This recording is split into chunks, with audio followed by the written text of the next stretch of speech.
What poses the biggest threat to the environment?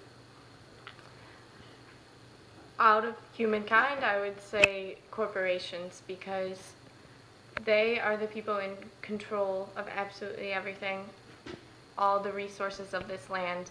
They are the ones who are killing off what is called nature to us, because they're in this economic state of mind that everything on this planet was made to be capital, was made for us to be able to use as commodities and to supply us, when really we are a part of nature, and we're destructing it. We're acting like a parasitic organism.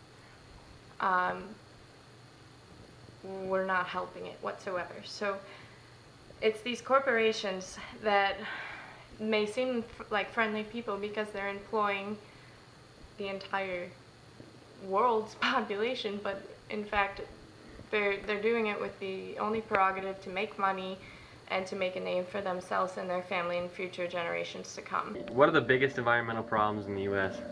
Well, I think besides people, probably just big business companies that just take advantage of the environment and use natural resources for bad reasons.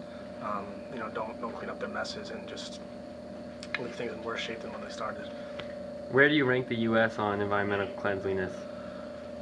I mean, off the top of my head, I don't really know. I'd say relatively high. I mean, it's definitely better than like China or I don't know, other countries that aren't as developed. But I think there's definitely a lot of stuff that can be done. I don't think we're perfect. I think there are a lot of countries that are ahead of us. And I think that a country as big and as powerful as the United States should do more for environmental protection. Because we already don't have enough resources to go around. There's so many people starving and that don't have clean water access right now, and the earth can't sustain that much life. I mean, today there are twice as many people as there were on Earth as there were in 1960, so, I mean, I think that definitely contributes to it. So you think it's a population problem? Well, definitely there's a population problem. We have to keep, creating space for ourselves, and, by doing so, we're eliminating, the environment. We have to keep cutting down rainforests to sustain ourselves, and it's a really, really bad issue. Do you think our culture could ever adjust to a society in which we respect the environment? Well, I think we first have to, adjust to a society where people aren't so greedy. I think that's what it really comes down to. You have these big corporations that are just trying to make as much money as possible, and they don't really care about the repercussions of their actions. And I think if people can kind of let go of all that greed, then yeah, it's definitely possible. I think if corporations were a bit less disclosed and we knew the half of what they did, people would make a bigger change. The only way to overcome it is to protest, and if we don't spark some more impressive protests, we're gonna end up living in a pretty big shithole. The people that are doing the most damage are these big businesses that take advantage of the environment, cut down the rainforests, and just pollute pretty much every habitat ecosystem, trying to make as much money as they can. So I wouldn't say it's an economic issue, obviously, but I think it is an economic issue, but I don't think it's mainly an economic issue. I think it's an issue that has to do mostly with just people's ability to not take more than they really need. Do you think we're doing enough to raise awareness for global warming? I think we're actually going about it the wrong way. I think it's kind of becoming a scare tactic.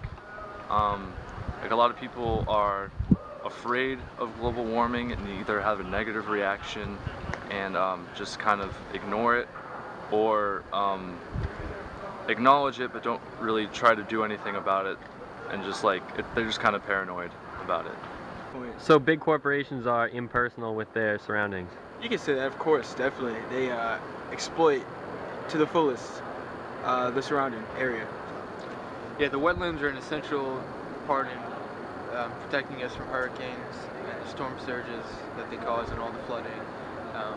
Right now they're eroding at a rate of 1 football field every half hour, and scientists have predicted by 2050 another 700 square miles of wetlands will be eroded. Actually, I've learned about this Sola. It's a movie about water and the environment in South Louisiana. I just think it's hard to get people to just like take responsibility. Do you think big corporations pose a threat to the environment? I think big corporations have the potential to pose a big threat to the environment, but I also think that, you know, they also have high potential to, you know, really do good by the environment if the right policies are enacted. Do you mean government incentives? Yeah, that's a good place to start. I mean, we've already started incentivizing, you know, green energy and stuff with big corporations. You know, right now you can get a tax rebate if you're making electric vehicles and tax exemptions, and I think that's a good place to start, but I think more large-scale incentives do need to be in place. Do you think economic goals interfere with environmental goals? I think there's always a conflict between the two, and, you know, big corporations and always want to make the most money possible, but you know, comparing, you know, putting that up against environmental goals is always a challenge, and it'll be tough to convince everyone that that's the right thing to do. But, you know, if there's a large enough demand for that, which I hope it happens, and the right regulations by the government. I believe in a cap and trade type system. Basically, it's a market-based approach to pollution, providing economic incentives for those who pollute less.